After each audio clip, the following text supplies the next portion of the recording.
guys, it's Ange, and today I'm here with Shawn from Shawn the Book Maniac to do a joint review of A Lot to Ask, A Life of Barbara Pym by Hazel Holt.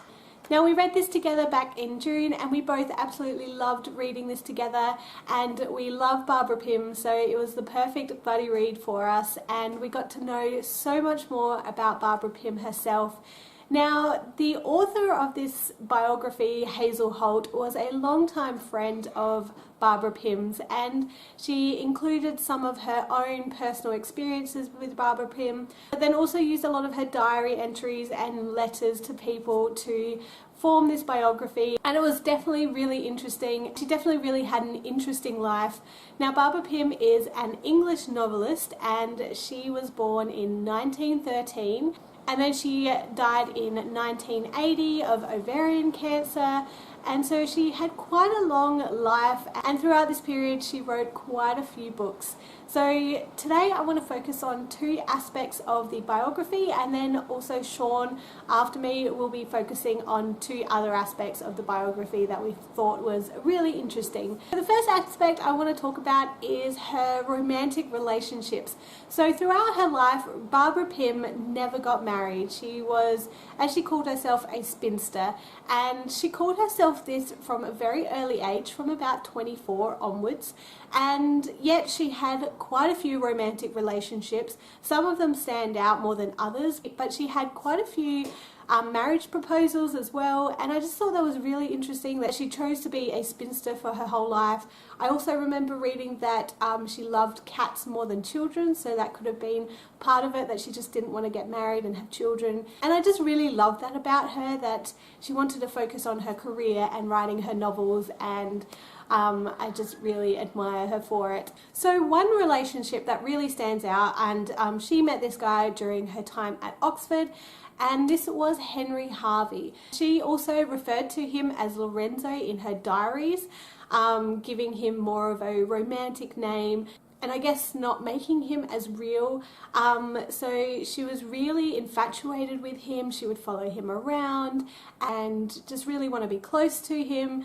And then they kind of formed a on and off relationship for a while, and then they became lifelong friends after that. She really did have a soft spot for him for the rest of her life. He wasn't a really nice guy. I think it was mentioned that he was good looking and tall and handsome, but he was a bit of a cad and just not a really nice guy. He did end up getting married a couple of times, and once he had gotten married, I think it was then that Barbara Pym started calling herself a spinster. I have a quote from one of her letters that she sent to Henry and his wife Elsie, and also a friend called Liddell, and she wrote in there, "And this Miss Pym, this spinster I was telling you about, is sitting outside in her green deck chair, and she is reading Don Juan and smoking a Russian cigarette. She is quite a dog, this old spinster." And she was only 24 at the time of writing this, so she really called herself a spinster from the very beginning. And then after Henry Harvey, she had quite a few relationships. Other ones that kind of stood out was Julian Avery, and then also a BBC producer called C. Gordon Glover, and an antiques dealer called Richard Roberts. And then she also formed a friendship with a man named Robert Liddell, or also known as Jock. And she also formed this relationship with him during the time at Oxford. He was also friends with Henry Harvey, and there was no sort of romantic relationship between those two. They were very close friends, and throughout her life they were close friends. They would write to each other, they would see each other, but I just kind of wonder if possibly there was something between them, because they seemed to be very, very good friends, and she kind of relied on him quite a lot and talked to him about her writing and things like that. So I just love that she had a close friendship with him. But also Shawn will talk more about her friendships as well. So then I also want to talk about her career, how she became an author, and the books that she wrote. I'm really interested in publishing and writing and authors, so I just loved hearing about this aspect, and when she wrote her books and why she wrote them. A lot of her books were based on people in her life. So her first book that she wrote was never published. It was called Young Men in Fancy Dress, and it's still not published to this day. I believe it's in her museum or something like that. And this one she wrote when she was a teenager, but then the next one she wrote was Some Tame Giselle, and she wrote this when she was 22, I believe. But she didn't get this published until she was 37 years old, and this was in 1950. So it took a long time for Some Tame Giselle to get published. She did try and get it published during that time, and she made a lot of changes to it during that time. But yeah, that was the first one that she ever got published. And then she had a great career after that. She then went on to write Excellent Women, and that was published in 1952, and that is one of her most famous works. And that's one I recommend to start off with if you haven't read any Barbara Pym. And then she wrote Jane and Prudence, which was published in 1953. Then Less Than Angels in 1955, A Glass of Blessings in 1958, and then No Fond Return of Love in 1961. And then she had a hiatus for a while. She had gone to her publisher with a book named An Unsuitable Attachment, and he rejected this as he found her writing to be old-fashioned and out of date. This really destroyed her, this really devastated her, and she couldn't get it published. She kind of felt really dejected about this. So for years after that, she worked on her writing, worked on getting it more hip and cool, I suppose, or more up to date. And in the end, she did end up publishing again, and she published in 1977, Quartet in Autumn. And I've read this book, and it is very different to her other novels, but it still feels like a Barbara Pym novel. And then she published another 2 novels, and that was The Sweet Dove Died in 1978, and then also A Few Green Leaves in 1980. And then after her death, An Unsuitable Attachment was published in 1982. And Compton-Burnett was also published in 1985. And then another book called An Academic Question was published. And then also after that, her letters and diaries were published as well, which I have yet to read, but I am excited to do so. She was highly praised for her novels, and they were quite successful, and a lot of people loved them. They are social commentaries. They revolve usually around one woman, a spinster, and the people around her. She really does focus on women and men's relations and really the day-to-day life of these women. They can be funny and sad at the same time, and they're just so wonderful to read. So I definitely recommend books by Barbara Pym. But what I learned out of this biography was that so many of the aspects of her life were kind of immortalized in her books. Her relationships, her experiences, and the people that she loved were immortalized in these books, and I just love that. So that's it for my part of the video today, so I'm going to hand you over to Shawn. Hello BookTube, I'm Shawn the Book Maniac, and here I am with my half of the joint review of the Barbara Pym biography, A Lot to Ask, A Life of Barbara Pym by Hazel Holt. I would like to focus my comments on 2 themes or 2 aspects of the biography that captured my imagination the most. And these 2 aspects interweave quite a lot. The first one is the centrality and unconventionality of her friendships. Barbara Pym's life was characterized by a series of deep, long-lasting, meaningful friendships in a way that my life has often been. That's what made me fall in love with her all the more, is that she kind of reminded me of me at my best, and I'm not always at my best. I can be a really shitty friend. I have to always try to be more conscious of it, and this is not a self-help confessional video, so enough about that. But I'll just talk about a few of her friendships as an example. She went to Oxford. She studied at Oxford. She started dating this guy that she fell totally head over heels with. His name was Henry Harvey. There's no photos in the book, and I don't think that Ange or I found a photo of him, but we couldn't see what all the fuss was about, because the way he's described in this biography, most of which comes from her own diary and letters, Henry Harvey sounded like a complete asshole. Anyway, be that as it may, the romance didn't last very long, and they became on again, off again, lifelong friends. And Henry Harvey's best friend at Oxford was a guy named Jock Liddell. He's known as a writer by his real name, Robert Liddell. He died in 1992. Henry and Jock were so close that Ange and I both thought they were lovers, but nothing ever came of that in the biography. I might have to do some research to see if I can out them. But anyway, Jock and Barbara were steadfast friends, mostly by correspondence, through the rest of her life. So that would be for 60 years or something. And their correspondence was really warm, and he himself became a novelist, never as famous as Barbara Pym, but he started getting published much earlier than she did. Her first novel was 1957, I want to say, but I've forgotten, but 1950s. And his, I think, was 1938. So he was really kind of mentoring and coaxing and encouraging her, and it's a wonderful friendship to read about in these pages. And the three of them wrote letters back and forth, imitating the style of an Ivy Compton-Burnett novel, which I've never read. But they wrote these really wonderful set pieces of correspondence. And I'll just give you an excerpt of one that she wrote to them. This is written by Barbara Pym to Jock and Henry. "And now you are saying, what is Miss Pym doing with herself? And I will tell you, she is writing, simply that.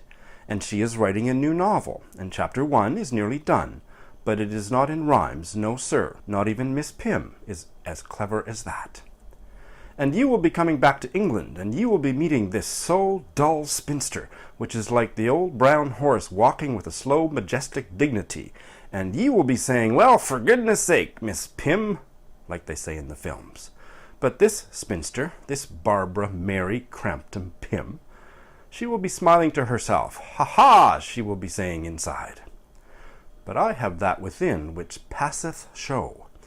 Maybe she will be saying that, but she is a queer old horse, this old brown spinster, so I cannot forecast exactly what she will be saying." So, dull brown spinster, she wrote this probably when she was about 24 years old. Just wonderful. I've never read Ivy Compton-Burnett. I think I already said that. The other one, and I didn't get the names aren't important for my review, but shortly after university, she had a love affair, very tempestuous. Ange has talked about a relationship, so I'm going to leave that for Ange. But she had a tempestuous love affair with a divorced man while he was having love affairs with several other women, I think. He was such a Don Juan. And she got all enmeshed with him. And while that was going on, she befriended this man's ex-wife, who helped her through the relationship, and they became lifelong friends. And when I read that, I just thought, Barbara, I love you. Like, this was the 1930s. Like, she was just amazing. So that kind of a friendship would exist 70 years ago or whatever.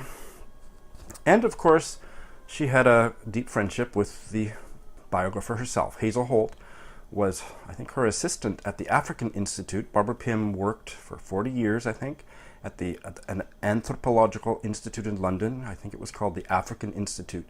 And Hazel Holt was in her editorial department. And they became lifelong friends, and Hazel Holt is the biographer. So that's enough about her friendships. I also want to talk about the writers that were introduced to me through reading this biography, or that just deepened my interest to check these writers out.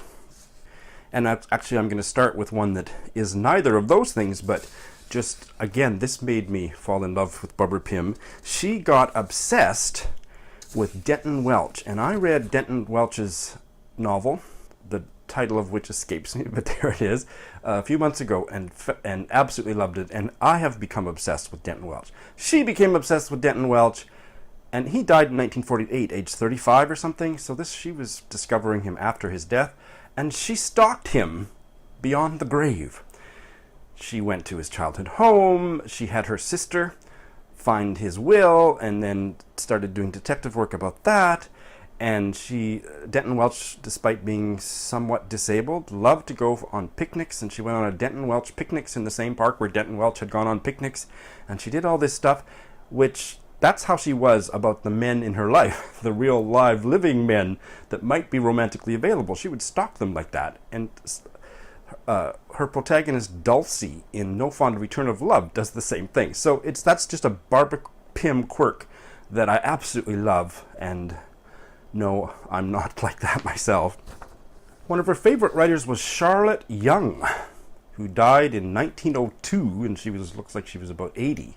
And she was a religious novelist. So as soon as I heard that, I thought, oh, poo-poo, what, Barbara Pym? I mean, Barbara Pym was Christian, but the way that she writes about religion in her books is quite irreverent.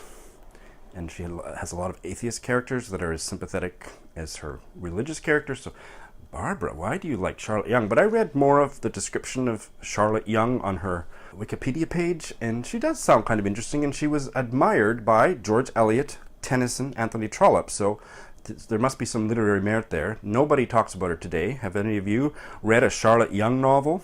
I intend to. In the last chapter, there's just a casual mention that Barbara Pym's favorite writer was Louise Field Cooper. She was an American writer. She died in 1992. She was 82.